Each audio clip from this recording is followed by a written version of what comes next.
Hi friends, welcome to my channel. இன்னைக்கு நம்ம சேனல்ல ரொம்பவே சூப்பரான, எல்லாருக்குமே ரொம்பவே பிடிச்ச பருப்பு உருட்டை குழம்பு தான் நம்ம பார்க்க போறோம். இது சாப்பிட ரொம்ப டேஸ்டியா இருக்கும். வாங்க எப்படி செய்யலாங்கிறத பார்க்கலாம். ஃபர்ஸ்ட் இதுக்கு நம்ம பருப்பு ஊற போட்டுடலாம். நான் இந்த டம்ளரால ஒரு 1/2 டம்ளர் கடலைப்பருப்பு எடுத்துக்கிட்டேன். அதே டம்ளரால ஒரு 1/2 டம்ளர் துவரம்பருப்பு எடுத்துக்கிட்டேன்.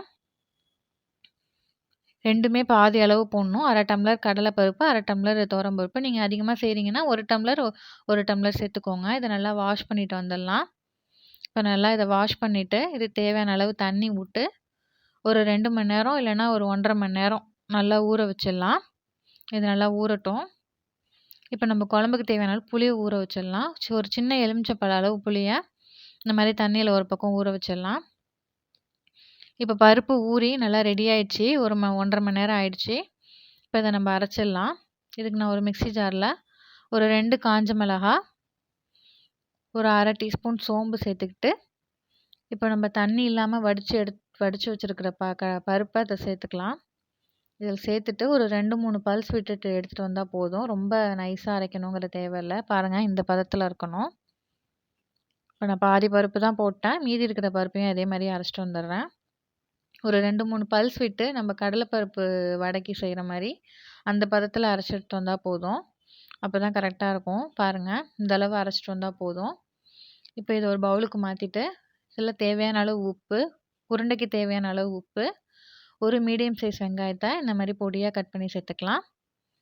அதே மாதிரி ஒரு 5, 6 பல் பூண்ட தோல் உரிச்சுட்டு இந்த மாரி பொடியா கட் பண்ணி இது கூட சேர்த்துக்கலாம்.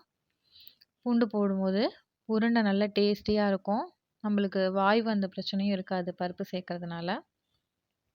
நீங்க விருப்பப்பட்டீங்கன்னா நெறைய கூட பூண்டு சேர்த்துக்கலாம்.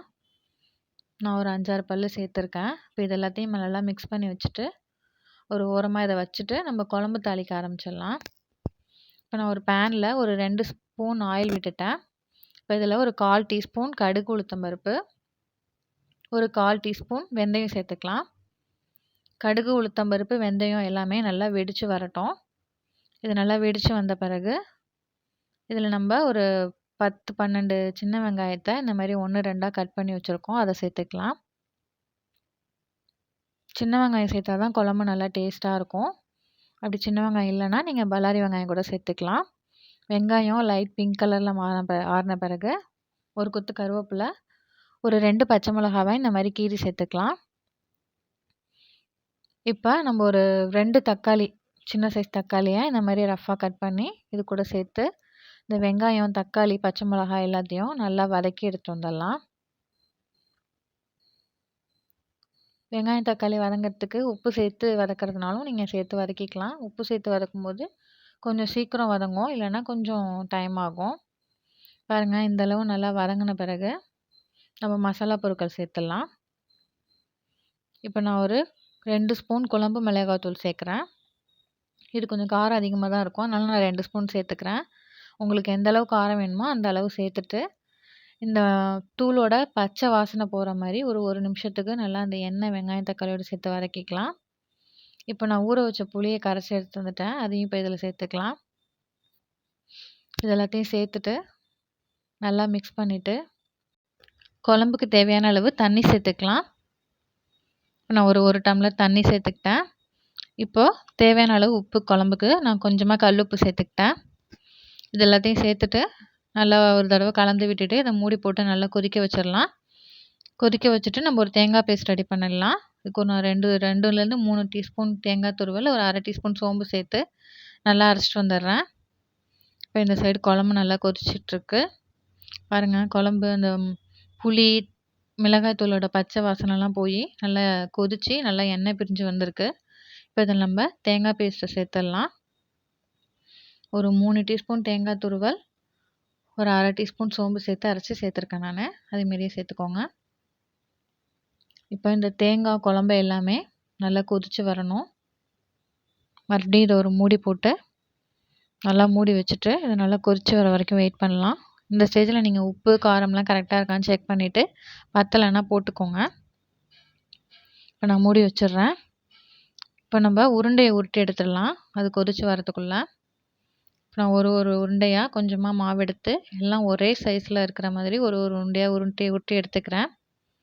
மேக்ஸிமம் உங்களால் எந்த அளவு ஒரே சைஸில் உருட்ட முடியுமோ அந்த அளவு ஒரே சைஸில் உருட்டிக்கோங்க. நம்ம பெருசும் சின்னதுமா உருட்டினோம்னா வெந்து வரப்ப நம்மளுக்கு டைம் ஆகும். சின்ன உருண்டை சீக்கிரம் வெந்துடும். பெருசாக உருட்டினது கொஞ்சம் வேக டைம் ஆகும்.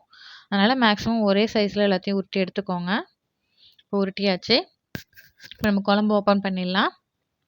பாருங்கள், குழம்பு நல்லா கொதிச்சு நல்லா அந்த தேங்காவோட பச்சை வாசனை எல்லாம் போய் நல்லா கொதிச்சு சூப்பராக ரெடி ஆயிடுச்சு. இப்போ நம்ம ஒரு ஒரு உருண்டையாக இதில் சேர்த்துக்கலாம். உருண்டைய ஒரே இடத்துல போடக்கூடாது. அந்த மாதிரி எல்லாத்தையும் மொத்தமாவும் போடக்கூடாது. ஒரு ஒரு உருண்டையா எடுத்து தனித்தனியா ஒரு ஒரு இடத்துல போடணும். அதே மாதிரி உருண்டைய போட்ட உடனே நம்ம கரண்டி போட்டு கிண்டக்கூடாது.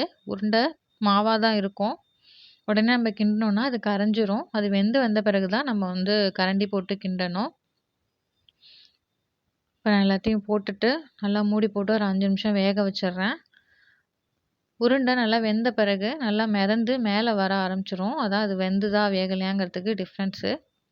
பாருங்கள், நல்லா வெந்து மேலே எழும்பி வந்துருச்சு. இப்போ நம்ம எல்லா உருண்டையும் லைட்டாக திருப்பி விட்டுக்கலாம். உருண்டை ஒரு 5 நிமிஷத்துலேயே நல்லா வெந்துடும். இருந்தாலும் திருப்பி போட்டு இன்னும் ஒரு 2 கொதி நம்ம விட்டு எடுத்தோம்னா நல்லா ஃபுல்லாக வெந்த மாதிரி இருக்கும். இன்னும் ஒரு 2 நிமிஷம் நல்லா எல்லாத்தையும் திருப்பி விட்டுட்டு ஒரு 2 நிமிஷம் நல்லா கொதிக்க வச்சுக்கலாம். மறுபடியும் நான் மூடி போட்டு நல்லா கொதிக்க வச்சு வேக வச்சு எடுத்துக்கிறேன். குழம்பு இந்த அளவு தண்ணியாக இருந்தால் தான் நல்லாயிருக்கும். ஏன்னா குழம்பு வந்து அந்த உருண்டை எல்லாமே குழம்ப இழுத்துரும் டைம் ஆக ஆக. அதனால் கொஞ்சம் தண்ணியாகவே வச்சுக்கோங்க. ரொம்ப கெட்டியாக கொதிக்க விட வேணாம். ஆற ஆற அது வந்து குழம்புலாம் இழுத்துரும். இப்போயே கொஞ்சம் குழம்பு வந்து திக்காக இருக்கு பாருங்கள். அவ்வளோதாங்க, சூப்பராக உருண்டை குழம்பு ரெடி பண்ணிட்டோம். அவ்வளோதான், இந்தளவு தண்ணியாக இருந்தாலே போதும். டைம் ஆக ஆக அந்த பருப்பு உருண்டை வந்து குழம்பு எல்லாத்தையுமே இழுத்துரும். அதனால் இந்த அளவு இருந்தால் கரெக்டாக இருக்கும். இப்போ நம்ம சர்வ் பண்ண ஆரம்பிச்சிடலாம். உருண்டை குழம்பு நம்ம சூப்பராக ஈஸியாக ரெடி பண்ணிட்டோம். ரொம்ப பெரிய வேலையே கிடையாது. சீக்கிரமாக சமைக்க தெரியாதவங்க கூட, ஃபஸ்ட் டைம் செய்கிறவங்க கூட அதை ரொம்ப டேஸ்டியாக செஞ்சிடலாம். அதே மாதிரி நம்ம உருண்டை குழம்புலாம் நம்ம ரெடி பண்ணும்போது உடனே நம்ம சாப்பிடாம அது ஒரு 1/2 மணி நேரம் 1 மணி நேரம் விட்டுட்டு அதுக்கப்புறமா நம்ம சாப்பிடும்போது அந்த உருண்டை அந்த குழம்பு எல்லாத்தையும் அப்சர்வ் பண்ணி நல்லா அந்த குழம்புல ஊறி நல்லா சாப்பிட ரொம்ப டேஸ்டியாக இருக்கும். குழம்பும் நல்லா டேஸ்டியாக இருக்கும். உருண்டையும் நல்லா டேஸ்டியாக இருக்கும். ட்ரை பண்ணி பாருங்கள். சூப்பராக நல்லா கலர்ஃபுல்லாக உருண்டை குழம்பு நல்லா டேஸ்டியாக ரெடி பண்ணிட்டோம். கண்டிப்பாக நீங்களும் வீட்டில் ட்ரை பண்ணி பாருங்கள். ட்ரை பண்ணிவிட்டு எப்படி வந்ததுங்கிறத மறக்காமல் கமெண்ட் பாக்ஸில் கமெண்ட் பண்ணுங்கள். வீடியோ பிடிச்சிருந்தா லைக் பண்ணுங்கள். மறக்காமல் சேனலை சப்ஸ்கிரைப் பண்ணிவிட்டு பெல் பட்டனையும் கிளிக் பண்ணுங்கள். அப்போ தான் நான் போடுற எல்லா வீடியோவும் நீங்கள் பார்க்க முடியும். கண்டிப்பாக தொடர்ந்து சப்போர்ட் பண்ணிகிட்டே இருங்க. தேங்க்யூ.